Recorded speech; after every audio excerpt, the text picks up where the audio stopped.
So Nancy, anything you want to share about that before we move on to our news story today? No, let's move on. And Okay. this first story, Shannon, I'm going to let you dive into this. It was a Oh, little dense for me, yeah.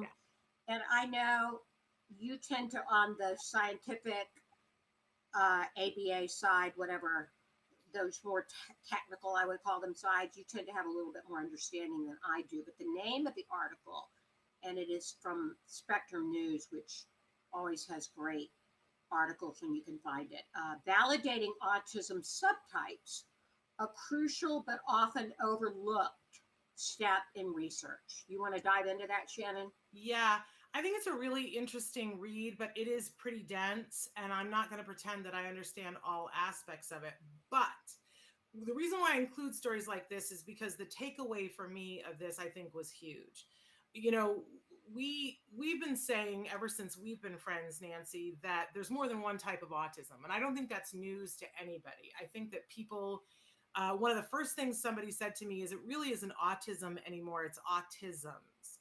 That there are different, I mean, just look at our sons. We have sons that are about a year and a half apart age-wise, but they are very different people, have always been very different people, are always going to be very different people just because they're people. But also the way that autism presents in both of them is very different, as it's different from the friends that they have that are on the spectrum. So I always feel like it's a disservice whenever we refer to people as, as one clump of people. We always try to put the word spectrum in there to include that diversity within the community of autism, right? Right.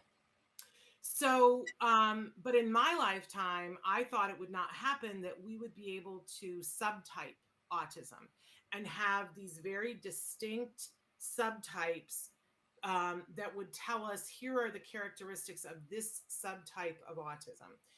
And there are some people who really don't want autism to be segmented off.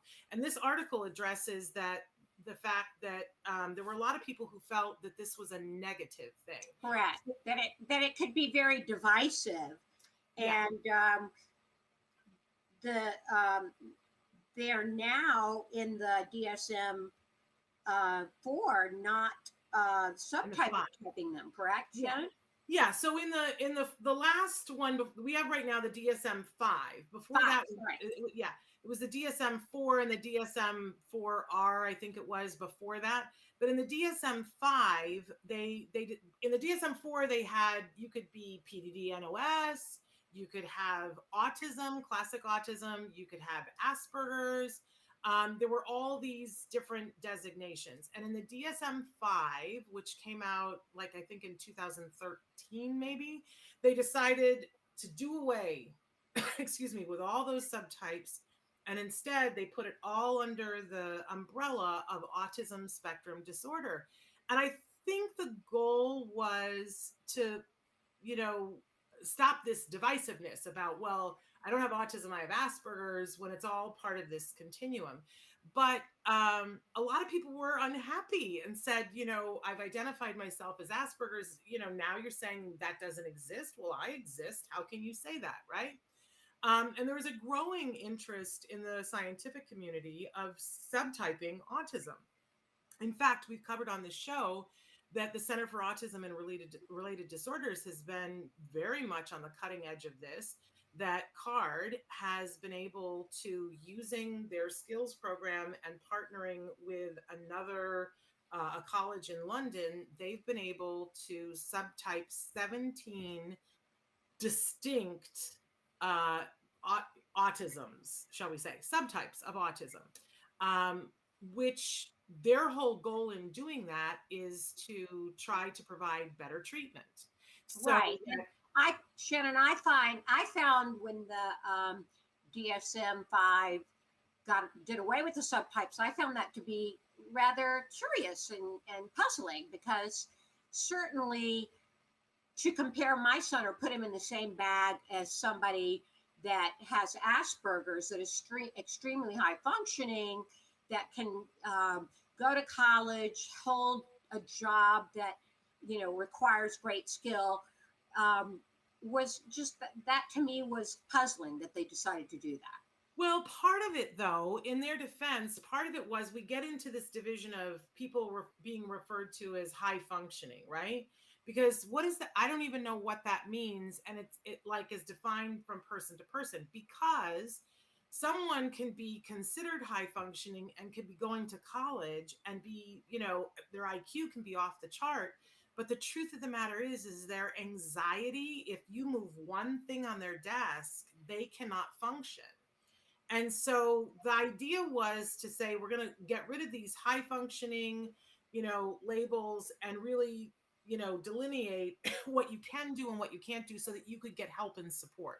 That was sort of the thinking of it, because there were a lot of people who had Asperger's who couldn't qualify for any help or support because they were like, look, you're working a job. And the person was saying, yeah, but I go home and curl into a ball at the end because the noise is such at work that I can't handle it. And they couldn't get any support. So there were reasons behind, I think, and they were good intentions. But what I love about this article is that it brings up a really important aspect of autism research, which is people for years have been doing research and not being mindful of subtypes. And when they are subtyping, not being mindful about why that they're doing it. So stop and think about this. For years, they did research on the gluten-free, casein-free diet. And we would all look forward to the research that would show that for some kids, it's really beneficial. But the research would come back and it would go, no, it was insignificant. But if you delved into it, you found that 10 kids were studied and 2 of them made huge progress. But because 8 didn't, they said, it doesn't work. But perhaps it worked for the 2 because they had the subtype of autism that this was effective treatment for.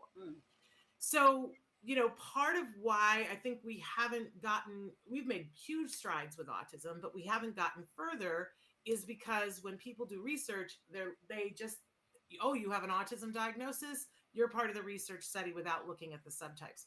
So part of what this article does is it seeks to destigmatize the subtypes and say this could be very important for research.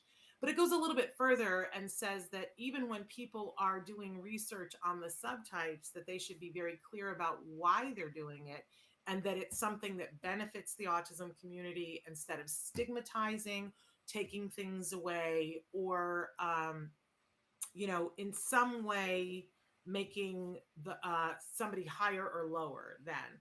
So I appreciate that, but it's really dense. But I do think that research has to be mindful, because if we do a research study and, we have Dr. Stephen Shore be one of the research subjects, and then we have someone who is using assistive technology, and they're in the same category, and we're not looking at the differences between these two and saying that it's equal and even, we really haven't been honest with ourselves or fair to the individuals on the spectrum.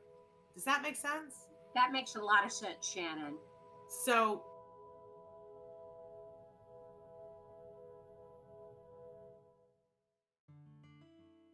thanks for watching Autism Live. If you found anything helpful in this video, please give us a like. In fact, make sure that you smash that subscribe button on YouTube and give us a like on Facebook. You can also follow us on Twitter and Instagram for important updates. And please download our free podcast wherever you get your podcasts. See you next time. Until then, give your kiddos a hug from me and one for you too. Bye-bye for now.